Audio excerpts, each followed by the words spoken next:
Now let's go into types of budgets.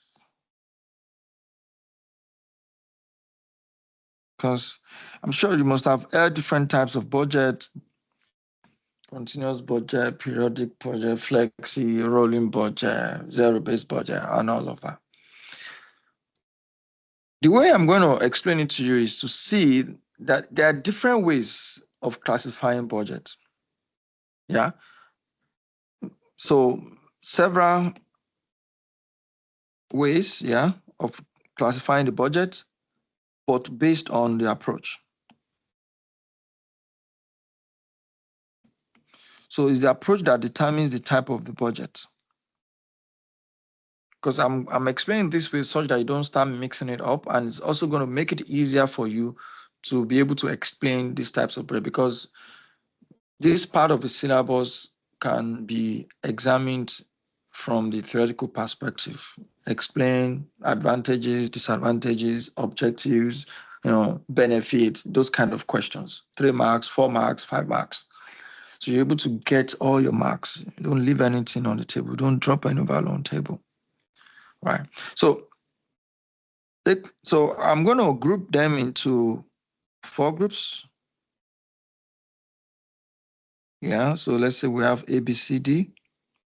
Those are the groups that we have. Then we're going to have the basis. So let's say approach. So let's say budget approach.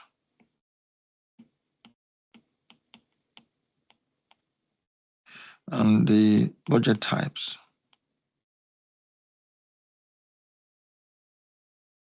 Yeah. So when you're looking at whether budget is adjustable,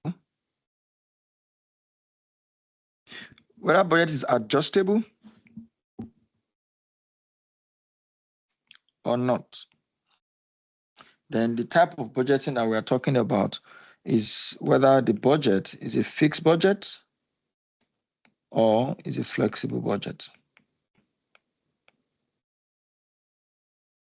I'm going to take each type. Yeah, we're going to look at it. But first of all, let me give you like a page of all the types, yeah, that you can see and relate with.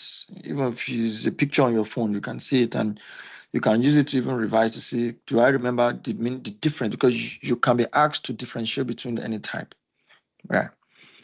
So if you're talking about your starting point of the budget, which means where do we start from? Yeah, starting point. Do we start from nothing or we start from somewhere? Then that budget can be divided into either it's a zero-based budget or it's an incremental. Like I said, I'm going to explain all of them, so I'm not trying to explain them now. The third is the lifespan of the budget. Remember, we said there is no budget that lasts forever. However, some last more than others. So in that case, you can have periodic, which is strictly 1 year, versus continuous. You have continuous budget. Okay. And the last one is the preparer. That's who is preparing this budget, right? And based on the preparer, you can have participatory budget or non-participatory budget.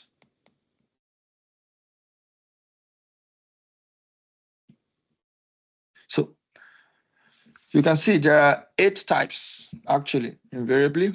However, 4 groups. And that is how we're going to start looking at them one after the other. So let's compare the 2 types quickly. So we're talking about fixed budget and flexible budget. Those are the 2 types we want to look at. Please don't get this confused. Yeah. Fixed or flexible, we're talking about level of activity. Remember, it's about whether it's adjustable. This adjustable or not is about activity level.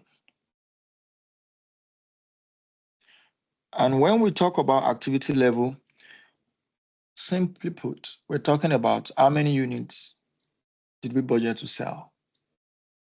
Because the budget sales unit determines the production units. So our budget is based on a certain activity level, which means if that budget is a fixed budget, then we're only going to prepare one budget, and that budget will be prepared based on a single level of activity. Take, for instance, 20,000 units of sale. That would drive the revenue. That would drive the variable cost, talking about the material cost, the labor cost. Everything we need to do in that organization will be driven based on that activity level. And by the end of the year, that is one budget that we're going to have. We are not changing it, even if the actual activity level is different. We are not going to change it. It stays like that. The budget expenses will stay like that. The budget revenue will stay like that. They all remain like that. Yeah. So, however, if you're talking about flexible budget, you usually do more than one level. So you have few levels of activity. So which means you might have various versions. Yeah. So which means you have versions of budget. Yeah. However, like I said, the fixed one is not adjustable. So you don't touch it again. Once you've done it, you don't adjust it. So this is not adjustable for a different, which will always be different. Your actual will always be different from your budget. Yeah, so for a different actual activity level. Yeah. However, if it's a flexible budget, you will always adjust. So this is adjustable. Yeah. So which means the budget will be updated to reflect that actual activity level.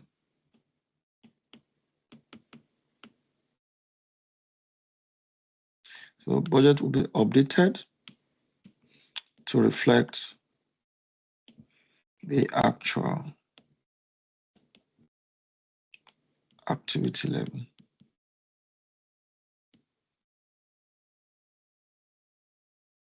So which means if the budget is based on 1,000 units and we expect our variable cost to be 2,000, yeah, by the time, so we did a budget, let's look at it, unit, variable cost. We said we want 200 units and variable cost is meant to be 400. If the actual happens and is 300 and the cost is 500, if this budget is fixed, this manager would have been seriously crucified for poor performance because he has spent more than the cap. This is the cap, this is expense cap that was given to him. We don't expect him to spend more than this, but he has spent more. So for fixed budget, he's a bad guy. But for flexi budget, we need to prepare an updated budget. Yeah. And that updated budget will be based on the actual activity level, which is now 300. So which means we need to know what is the variable cost per unit. Yeah, and variable cost per unit that we used to make our budget would have been 400 over 200. And that is $2 per unit. So which means the updated budget at the new activity level of 300 means that the variable cost is meant to be 2 times 300, and that is 600. So when you use your flexi budget, you will see that the guy has spent 500 versus the cap of 600. And what does this mean? This is a great guy. It means that he has done a good job. But you only see that when you flex the budget. And what do we mean to flex the budget? We're talking about you updating the activity level. And that is why fixed budget is not good for feedback, because any manager that is being appraised like this, after doing a lot of work, producing 300 more than what he is even meant to produce, and even saving cost, and you are crucifying him and criticizing him, he will be demotivated. So because of that, you don't use fixed budget for performance management. So not just for feedback, but only for planning. So it can guide you as to what you should produce, but you can't use it to appraise people. Whereas this can be used for both planning and feedback.